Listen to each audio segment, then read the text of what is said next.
कि ज्ञान लेना है, ज्ञान देना नहीं। आप मुझे पता है बहुत कम उम्र में हो, बहुत एक्साइटमेंट आपके अंदर होती है, लेकिन कहीं ना कहीं अनमैच्योरिटी भी बहुत ज्यादा होती है। प्लीज ज्ञान लेने का एटीट्यूड रखिएगा, ज्ञान देने का एटीट्यूड मत रखिएगा। ऑल्दो आप मुझे अगर कुछ सजेशन दोगे तो मैं प्यार से उसको एक्सेप्ट जरूर करूंगा, लेकिन मैं आपसे ये चाहूंगा कि आप पढ़ाई से रिलेटेड कोई भी चीज हो तो आप अपने अंदर ये एटीट्यूड रखें कि जो हमारे सर हमको पढ़ाएंगे हम ब्लाइंडली वही फॉलो करते चले जाएंगे। सारी बात समझ में, तेरा सारा ध्यान इस बात पे होना चाहिए कि सर जो हमको पढ़ा रहे हैं वो मेरी समझ में आ रहा है या नहीं आ रहा है, और जो उस चैप्टर के पीवाईक्यू मुझसे बन रहे हैं या नहीं बन रहे हैं। बात समझ मारी, इस बात पे तेरा ध्यान होना चाहिए, ठीक। और ये मेरी गारंटी है कि तू कुछ दिन क्लास अटेंड कर, तुझसे पीवाईक्यू यूं बनेंगे, यूं पीवाईक्यू बनेंगे, एडवांस के भी बनेंगे, मेंस के भी बनेंगे, सारे बनेंगे।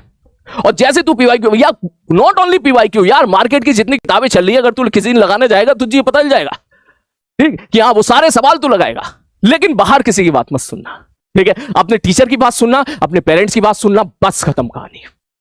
यूट्यूब में या ऑनलाइन क्लास में सबसे बड़ा डिस्ट्रैक्शन यही है कि सभी को अपनी अपनी दुकान चलानी होती है, तो इस दौरान वो काफी सारे बच्चों को डाइवर्ट कर देते हैं, उनको जो है उनका समय वेस्ट करवा देते हैं। कोई कुछ और ज्ञान देता है, कोई कुछ और ज्ञान देता है, कोई कहता है कि भैया मैं बोलूंगा नहीं, ठीक है, मेरे लिए, क्योंकि वो लोग मैटर नहीं करते, मेरे लिए आप मैटर करते हो, ठीक है। बस मैं इतना बोलूंगा शॉर्टकट में, प्लीज प्लीज प्लीज, ठीक है, किसी भी बात पर उनको ध्यान मत देना, ठीक है। जैसे फिजिक्स मैं संभाल रहा हूं, ठीक है, सचिन सर आपके मैथमेटिक्स संभालेंगे, ठीक है, केमिस्ट्री राहुल दूधी सर, ओम सर, पंकज सर संभालेंगे। बस हम लोग जो आपको बोलें आप बस वही फॉलो करना, ठीक है, पहली बात। दूसरी बात, ब्लाइंडली फॉलो योर टीचर, जो कि बहुत ही मुश्किल काम है, लेकिन मुझे पूरा भरोसा है कि आप सब लोग यहां पर जो है अपने टीचर को ब्लाइंडली फॉलो कर लोगे, और कर लोगे तो तेरा देखना सबसे बेस्ट रिजल्ट निकल के आएगा। तू सबसे बेस्ट का मतलब समझ रहा है ना, कि हो सकता है कि तेरे अंदर काबिलियत 1000 रैंक लाने की हो सकता है तेरे अंदर काबिलियत 500 के अंदर रैंक लाने की हो, ठीक, लेकिन तू बीच में इधर उधर के चक्कर में पड़ गया हो, तेरी रैंक निकल कर रही है 2500, तेरी रैंक निकल कर रही 5000।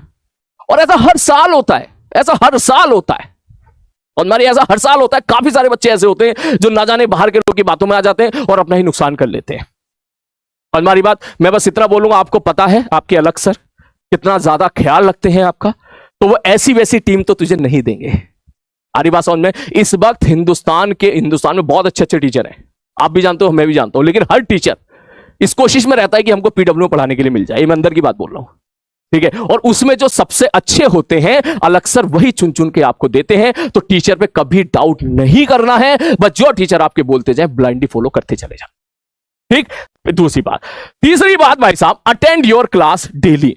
ये बहुत इंपॉर्टेंट है आपके लिए, क्योंकि अभी आप क्लास स्टार्ट हुई है आप लोग, है ना, आप लोग अभी 40-40, 50-50 मिनट की क्लास अटेंड करने की आदत है, आपको वो आदत नहीं है 1.5 घंटा 1 घंटा। फिर भी मैं आपसे बोलूंगा कि प्लीज यार रोज की क्लास रोज अटेंड कीजिएगा। ये हमारा, ध्यान से समझना मैं ऐसा क्यों बोल रहा हूं, ये हमारा 10th क्लास का बोर्ड नहीं है। अब तुम कहेगा सर 10th क्लास के बोर्ड को क्यों धोया? भाई मैं धोया नहीं हूं, मेरी बात ध्यान से सुन। 10th क्लास के बोर्ड में अगर तू 90% की प्रिपरेशन करेगा तो तेरे 90% आ जाएंगे, तेरे 90% तो कोई नहीं छीनना ना तुझसे। तू 80% की प्रिपरेशन कर, 80% आ जाएंगे, तेरे 80% कोई नहीं छीनना तुझसे। लेकिन यहां पंगा है भाई, यहां अगर तू कम मेहनत करेगा और तेरा दूसरा दोस्त अगर किसी दूसरे इंस्टीट्यूट में पढ़ रहा है या सेम इंस्टीट्यूट में पढ़ रहा है या हमारे साथ पढ़ रहा है और वो तुझसे ज्यादा मेहनत कर रहा है, तो वो तेरी सीट छीन के लेके चला जाएगा, सीधी सी बात है, क्योंकि यहां सीट लिमिटेड है। आप सब लोग जानते हो कि 14 से 15 लाख या 13 से 14 लाख बच्चे जो एडवांस में बैठेंगे, मेंस में बैठेंगे, जो कि फिर एडवांस के लिए बैठेंगे। उन 13 से 14 लाख में सीट हमारे पास मात्र 10,000 है। और अगर 10,000 सीट है तो इसका मतलब समझ जाओ मेरे भाई, इसका मतलब यह है 14 लाख लोगों में से 13,80,000 बच्चे तो एक तरह से आईआईटी में जाएंगे ही नहीं, उनकी तो कोई रैंक भी नहीं आएगी। आप समझो इस बात को। तो there is a difference between 10th class examination and JEE की प्रिपरेशन। ये डिफरेंस आप जितनी जल्दी समझ जाओगे उतना अच्छा रहेगा। और मैं चाहूंगा कि आपके अंदर एक आग निकलनी चाहिए कि आज सर आप तो पढ़ाओ, सर आप तो किसी भी लेवल पे लेके जाओ, हम अपनी तरफ से पूरी कोशिश करेंगे, अपनी तरफ से पूरा बेस्ट करेंगे। तू उधर से मेहनत कर, मैं इधर से मेहनत करूंगा, दोनों भाई मिलते हैं और इस जर्नी को बहुत खूबसूरत और यादगार बनाते हैं। आ रही है बात समझ में? क्लियर है? ठीक है भाई साहब, ओके। तो भाई साहब मैं फिर से बोलूंगा इस चीज को कि भाई अटेंड योर क्लास डेली, क्योंकि पिछले 2 साल में मैंने ऐसा देखा, आप चाहो तो YouTube के कमेंट्स में ही पढ़ सकते हो, काफी बच्चे ऐसे होते हैं जो शुरू की इस क्लास को बहुत लाइटली ले लेते हैं, 10-15 दिन क्लास अटेंड करते हैं और भैया उसके बाद उनके जो बैकलॉग बनना स्टार्ट हो जाते हैं। ऐसा बोला जाता है कि 12th क्लास में जब बच्चा पहुंचता है तो 70% बच्चों के बैकलॉग होते हैं, ऐसा बोला जाता है। लेकिन मैं चाहूंगा कि इस बैच में जितने बच्चे अभी हमारे एनरोल हो चुके हैं, जितने बच्चे हमारे इस क्लास में हैं, मैं चाहूंगा कि उसमें से 100% के 100% पूरी अपनी कोशिश करें कि उनका कोई बैकलॉग आना ही नहीं चाहिए। रोज की क्लास रोज अटेंड करो। अब इसके लिए दूसरा डिबेट होता है, सर लाइव अटेंड करूं या रिकॉर्डेड अटेंड करूं। पिछले साल मैंने समझाने की कोशिश करी थी बच्चों को, पिछले से पिछले साल, कि भाई लाइव किया करो यार, रिकॉर्डेड मत किया करो। इसके लिए मैंने एक बहुत ही घटिया एग्जाम्पल लिया था, चाय बनाने वाला। जो बच्चे सुन रहे हैं वो समझ गए होंगे। तब मेरी बात बच्चों को समझना थोड़ी सी कम आई थी, ठीक है। फिर वो समझ में आई 1 साल के बाद, बोले सर आप कह तो सही रहे थे। तो मैं आज फिर बोल देता हूं, बेटा कोशिश करो कि लाइव ही अटेंड करो। आ रही बात समझ में? कोशिश करो कि लाइव ही अटेंड करो। अगर किसी दूसरे इंस्टीट्यूट वाले को अपने रिकॉर्डेड लेक्चर बेचने हैं तो वो यही बात बोलेगा कि रिकॉर्डेड अटेंड करो। तू समझ इस बात को, ये बात सच है कि रिकॉर्डेड लाइव की अपने प्लस अपने माइनस है, अपने प्लस अपने माइनस। लेकिन लाइव का सबसे बड़ा फायदा यह है कि तू हमारे साथ जुड़ा रह सकता है कि हाँ भैया सलीम भैया की क्लास आने वाली है, हाँ भैया मैथ्स की क्लास आने वाली है। रिकॉर्डेड शुरू में अच्छा लगता है, लेकिन लॉन्ग टर्म तक वो कंसिस्टेंसी रिकॉर्डेड में बन पाना बड़ा मुश्किल होता है बच्चों के लिए। 100 में 90 बच्चे ऐसे होते हैं जो रिकॉर्डेड के रास्ते पे जाते हैं और बीच में वो कहीं ना कहीं छूट जाते हैं, कहीं ना कहीं छूट जाते हैं।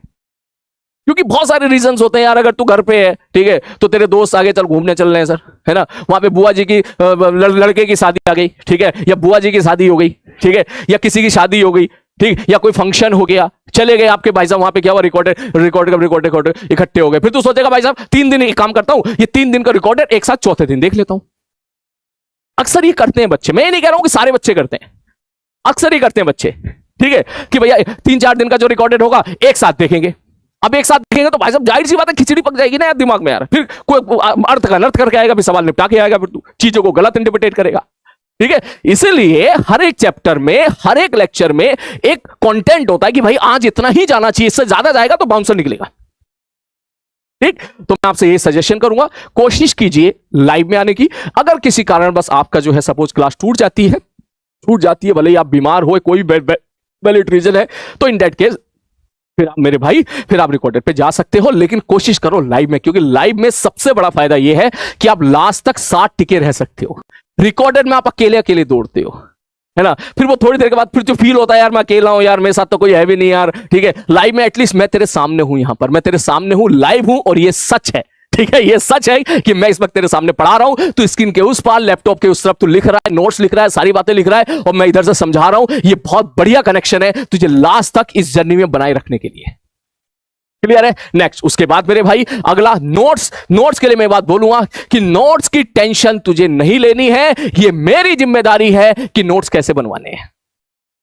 जो बच्चे मुझसे पढ़े हैं वो सब जानते हैं कि सलीम भैया जो है फिजिक्स के धांसू नोट्स बनाते हैं। इनफैक्ट ऐसे नोट्स बनाते हैं जो जल्दी से बाहर कहीं नहीं बनवाए जाते, ठीक है। अक्सर सर लोग क्या करते हैं भैया, पीपीटी ले आते हैं, पीपीटी ले आने के बाद उसको एक्सप्लेन करते हैं, बच्चों को समझ में भी आ जाता है। मैं इस चीज को गलत नहीं बोल रहा हूं, लेकिन जब बच्चा लिखने पे आता है, अब वो सोचता है यार 8-8 9 लाइन कैसे लिखूं भाई, ठीक है, समझ में तो आ गया भाई, लिखूं कैसे यार, ठीक है। तो इसमें टीचर बोल के निकल जाते हैं भैया अपने अपने हिसाब से लिख लो। अब बच्चा जो बेचारा अच्छा बच्चा होता है वो तो अपने हिसाब से लिख लेता है, जो बिलो एवरेज बच्चा होता है वो सोचता है यार सर कह रहे हैं अपने अपने हिसाब से लिख लो, मैं तो भैया 2 पेज लिख पाया, तब तक सर 8वें पेज पर पहुंच गए। तो ये बहुत टाइम का मिसमैनेजमेंट होता रहता है। तो इस बहाने काफी सारे बच्चे छूट जाते हैं जिनके नोट्स बन ही नहीं पाते, और जब नोट्स नहीं बन पाते तो कहीं ना कहीं उनका कॉन्फिडेंस भी लो रहता है। इसलिए नोट्स बनाना बहुत इंपॉर्टेंट है।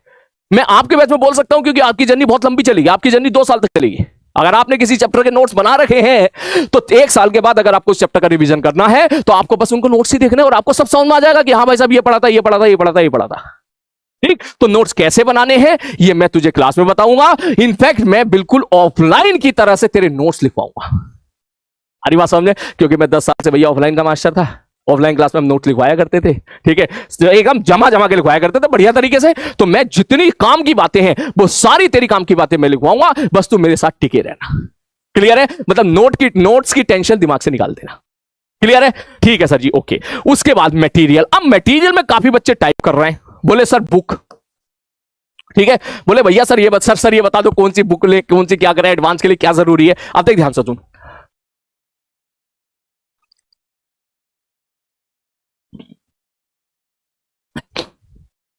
वो कह रहा है बैकलॉग बन गया। अब इतनी देर में बैकलॉग बन गया है, लाला कहीं है? चल देख ध्यान से तू। अब हमारा जो जेई का जो कंटेंट है ध्यान से समझना भाई साहब, बुक के नाम पे मार्केट में बहुत सारी बुक है, किताबें बहुत सारी बुक के नाम पे, ठीक है, जिसमें एक एचसीबी है, एरोडोप है, और भी बुक्स चलती है मार्केट में, ठीक है। तो मैं आपसे बोलूंगा इस दौरान सबसे पहले सर जी, सबसे पहले जो मोस्ट इंपॉर्टेंट चीज है वो तेरे हैं class notes and class notes के क्वेश्चन। सबसे पहले बिलीव मी, अगर तूने इतना ही कर लिया, जितने सवाल मैं तुझे क्लास नोट में करवा रहा हूं, क्लास में करवा रहा हूं, जितने सवाल मैं तुझे होमवर्क दे रहा हूं, तूने अगर इतना कर लिया तो तुझे बाहर झांकने की जरूरत है ही नहीं। तेरा इसी में ही जेई एडवांस में 120 में से 100 मार्क्स से यहीं से निकल के आएंगे, तू देख लेना।